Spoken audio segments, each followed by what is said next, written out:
Hello friends, അപ്പോൾ ഇന്ന് നമ്മൾ ഉണ്ടാക്കാൻ പോകുന്നത് ചാള വറുത്തതാണ് കേട്ടോ. അപ്പോൾ എനിക്കിന്ന് കുറച്ച് ഫ്രഷ് ചാള കിട്ടിയിട്ടുണ്ട്. അത് ഞാൻ ഇതുപോലെ കഴുകി വൃത്തിയാക്കി വരഞ്ഞ് എടുത്ത് വെച്ചിട്ടുണ്ട്. ചാളയല്ലാത്ത ഒരുത്തനും കൂടി നമുക്ക് ഇതിനകത്ത് കിട്ടിയിട്ടുണ്ട് കേട്ടോ. കൊയിരാള അങ്ങനെ എന്തുകൊണ്ടാണ് ആ ചേട്ടൻ എന്നോട് പറഞ്ഞത്. എനിക്ക് ആ ഒരു കൊയിരാളനെ അറിയത്തുള്ളൂ, മനീഷ കൊയിരാള. അപ്പോൾ എന്തായാലും അതിനെയും കൂടി നമ്മൾ ഇതിനകത്ത് ഫ്രഷാക്കി വൃത്തിയാക്കി ഇട്ടിട്ടുണ്ട്. അപ്പോൾ നമുക്ക് ഇതിനകത്തേക്ക് കുറച്ച് പൊടികൾ അങ്ങ് ആഡ് ചെയ്ത് കൊടുക്കാം. ഞാൻ ഉപ്പ്, മഞ്ഞൾപ്പൊടി, മുളക് പൊടി, അതുപോലെ തന്നെ കാശ്മീരി മുളക് പൊടി കൂടി ചേർത്ത് കൊടുത്ത് നന്നായിട്ട് അങ്ങോട്ട് ഇളക്കുവാണ് കേട്ടോ. ഇളക്കി മറിച്ച് വൃത്തിയാക്കി എടുക്കുവാണേ. നമ്മളിതുപോലെ നന്നായിട്ട് മാരിനേറ്റ് ചെയ്ത് കൊടുക്കണം. എന്നാൽ മാത്രമാണ് മസാലകൾ നമ്മുടെ മീനിൽ പിടിച്ചിട്ട് നല്ല ടേസ്റ്റിലുണ്ടാവുള്ളൂ. അപ്പോൾ ഞാനൊരു 10-20 മിനിറ്റ് ഒന്ന് വെച്ചു കേട്ടോ. ഈ മസാലയൊക്കെ ഒന്ന് നന്നായി പിടിക്കട്ടെ.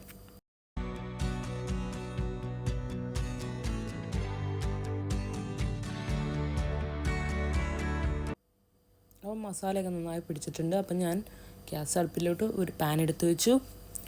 അതിനുശേഷം നമ്മുടെ വെളിച്ചെണ്ണ ആഡ് ചെയ്ത് കൊടുത്തു. വെളിച്ചെണ്ണ നന്നായിട്ടൊന്ന് തിളയ്ക്കുന്ന വരെ ഒന്ന് വെയിറ്റ് ചെയ്തു. ആരും വെളിച്ചെണ്ണ ചൂടാവുന്നതൊക്കെ മുമ്പ് തന്നെ മീൻ പറക്കിയിട്ടരുത്. അതിനകത്ത് ഞാൻ ഒരു തണ്ട് വേപ്പില ഒന്ന് ഇടുവാണേ. അതിനുശേഷം ഞാൻ മാരിനേറ്റ് ചെയ്ത് വെച്ച ചാളമീൻ പറക്കാനകത്തിടുക. ഞാൻ ഒന്ന് സ്റ്റൈലായിട്ടാണ് വെച്ച് കൊടുക്കുന്നത്. പിന്നെ നമ്മുടെ കൊയിരാള എന്ന് പറയുന്ന ആ സാധനം മീനും കൂടി ഞാൻ പറക്കി നടുക്ക് വെച്ചിട്ടുണ്ട് കേട്ടോ.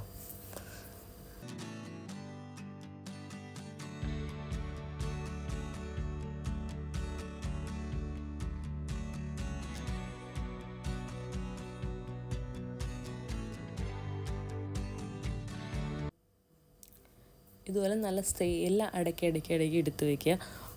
കുറച്ചൊന്ന് ഇടവിട്ട് വെക്കണേ, എന്നാലും നമുക്കിത് ഒരു വശം വെന്തതിന് ശേഷം മറിച്ചിടേണ്ടതാണ്. അപ്പോൾ പരസ്പരം ഒട്ടി കിടന്ന് കഴിഞ്ഞിട്ടുണ്ടെങ്കിൽ ചിലപ്പോൾ പൊടിഞ്ഞു പോകാൻ ചാൻസ് ഉണ്ട്. അതുകൊണ്ട് നമ്മൾ അടുപ്പിച്ച് അങ്ങ് ഇടരുത്. ഇത്തിരി ഒരു ചെറിയൊരു നൂലിൻ്റെ ഒരു അകലം അവിടെ ഇട്ടേക്കണം. ഞാൻ എല്ലാം അടക്കി കഴിഞ്ഞു കേട്ടോ. ഒരു അരക്കിലോ ചാളയേ ഉള്ളൂ ഇത്. പിന്നെ ഇതേ കുറച്ച് നേരം കഴിഞ്ഞപ്പോൾ ഞാൻ ഇതുപോലെ ഒന്ന് ചുറ്റിച്ചെടുത്തേ എല്ലാ അറ്റത്തോട്ടും. ചിലപ്പോഴൊക്കെ ഈ സൈഡിലൊന്നും വെളിച്ചെണ്ണ ഇല്ലാണ്ട് അങ്ങനെ കിടക്കുന്നുണ്ടാവും. അപ്പോൾ ഞാൻ ഇതുപോലെ ഒന്ന് ചുറ്റിച്ച് കൊടുക്കുവേ. നിങ്ങളും ഈ പാനിലാണ് വെക്കുന്നതെങ്കിൽ ഇതുപോലെ ഒന്ന് ചുറ്റിച്ച് കൊടുക്കുക. അതിനുശേഷം ഒന്ന് മറച്ചിടാൻ ശ്രമിക്കുന്നുണ്ട്. എപ്പോഴും ഇതുപോലെ മീൻ വറക്കുമ്പോൾ നമ്മൾ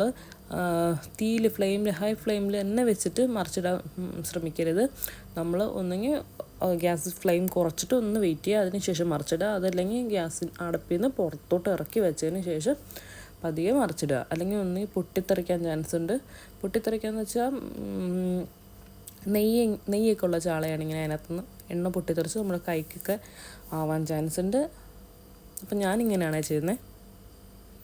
അപ്പം നമ്മുടെ സ്വാദിഷ്ടമായ ചാള വറുത്തത് റെഡി ആയിട്ടുണ്ട്. അപ്പോൾ എല്ലാവർക്കും എൻ്റെ വീഡിയോ ഇഷ്ടമായെന്ന് വിചാരിക്കുന്നു. അപ്പോൾ ഇഷ്ടമായെങ്കിൽ ലൈക്ക് ചെയ്യണം, സബ്സ്ക്രൈബ് മറക്കാണ്ട് എല്ലാവരും ചെയ്യണം. പിന്നെ അതിൻ്റെ തൊട്ടടുത്തുള്ള ബെല്ലൈക്കൺ ഇനേബിൾ ചെയ്ത് വയ്ക്കാൻ മറക്കല്ലേ. അപ്പോൾ വീണ്ടും ഒരു വീഡിയോ ആയിട്ട് വരുന്നവരെ ബൈ.